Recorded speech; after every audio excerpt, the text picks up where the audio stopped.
Hey team, Alex here. Thanks for joining me. And in today's video, I want to talk about how important it is to target mid-major programs and not just Power 5 programs, because this can help your chances of playing at the next level so much. And it's not only about going after mid-major programs, it's really about finding the best college fit for you athletically, and then of course academically, geographically, socially, financially, all of those things. But today I just want to make sure and highlight some of the great mid-major programs that you might not have heard of, and some of you will have if you're really paying close attention on these college programs. But I want to go over why you should target mid-major programs, and not only mid-major programs, but D2 programs, D3 programs, NAIA, JUCO. Again, giving yourself the best chance to play at the next level. So let's talk a little bit about this. So mid-major programs, for whatever reason, I've heard this before from athletes and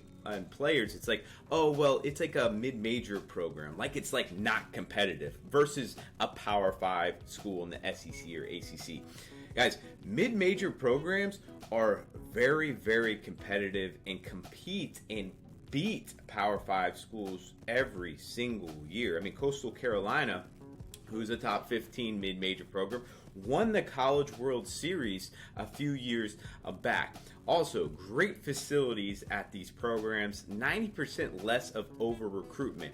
You guys might or might not know, but over-recruitment happens at the Power 5 schools. It's just kind of the way it is right now in the landscape.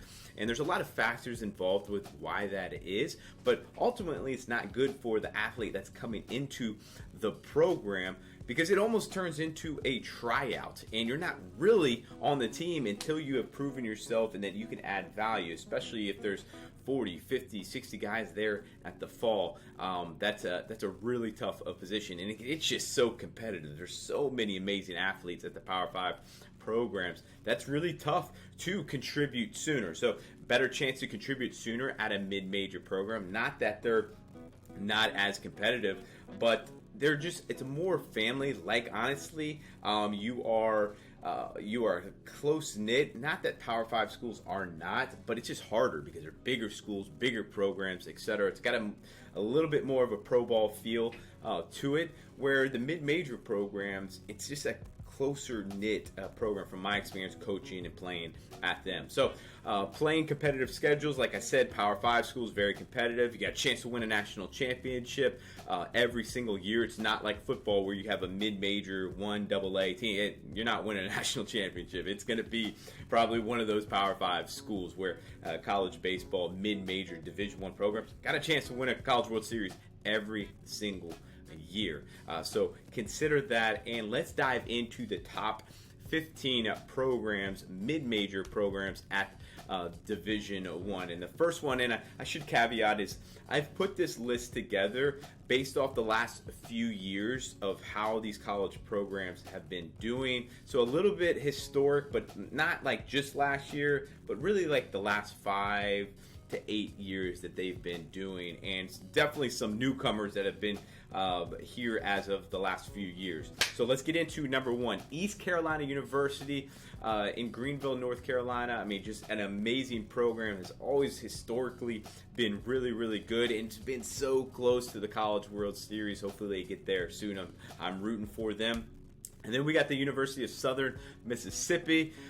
Unbelievable. Hattiesburg, Mississippi. Really, really good program. We played them when I was at Ole Miss. And just super, super competitive. Really, really good baseball. Dallas Baptist University in Dallas, Texas. I played them when I was actually playing.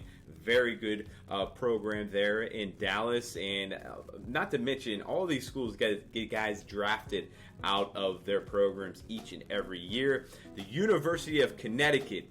Great program, might surprise some of you guys, but they have a great program and doing great things up there in Connecticut. Number 5, of course, Coastal Carolina University. But, you know, it's been down just a little bit over the last couple years. Not like terrible, but they are definitely a top 5 mid-major program as of recently. And then University of California, Santa Barbara, doing a great job over there. They're competing in going into regionals each and every year, super regionals. Right after that, we got Fullerton, very historic program. Augie Garrido coached there. That very, again, just a good program as we go. Campbell University is just doing a great job there. All right, so fun fact about Campbell University, they just put out a post that I think they had 12 to 13 guys throwing over 92 miles an hour consistently. And then even I think 3 or 4 of them were 94, 95 consistently. So I'm talking about, hey, this is mid-major baseball. Mid-major baseball is legit. There is serious players and they are serious contenders as far as making a big impact in college baseball and competing Power 5 schools. So Louisiana Tech University, man, great facilities down there, and they're competing time and time again each year. Gonzaga up in Washington. If you would notice, man, look at these, and this was not I didn't mean to do this, but you look at all across like where they are: North Carolina, Mississippi, Texas, Connecticut, all around the map in the U.S. California, of course, up now in Washington with Gonzaga, Liberty University in Virginia. Unbelievable facilities. They've really come on the scene the last few years, and they're again doing a great job there. They're going to be strong for a long time. University of Houston in Texas, outstanding program. Florida Atlantic, Coach McCormick over there, man, he's been doing it a long time, and they are competing and having high winning seasons each and every year.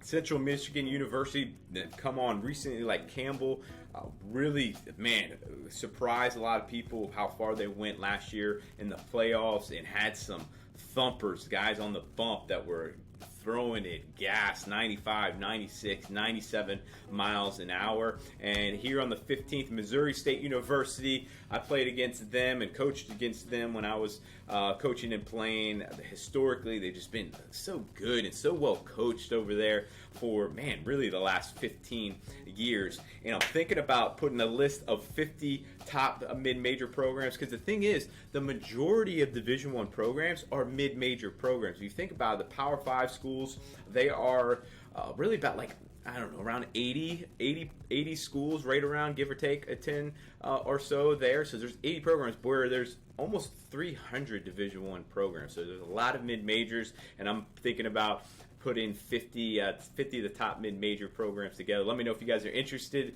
in that. And hey, if you got anything from this video, please smash that like button, that thumbs up, and subscribe to my channel. It helps the channel out, and I put out a recruiting video each and every week. And if you're interested in seeing D2, D3, let me know so I can get some content out to you guys. All right, guys, I'll see you in the next video. Take care.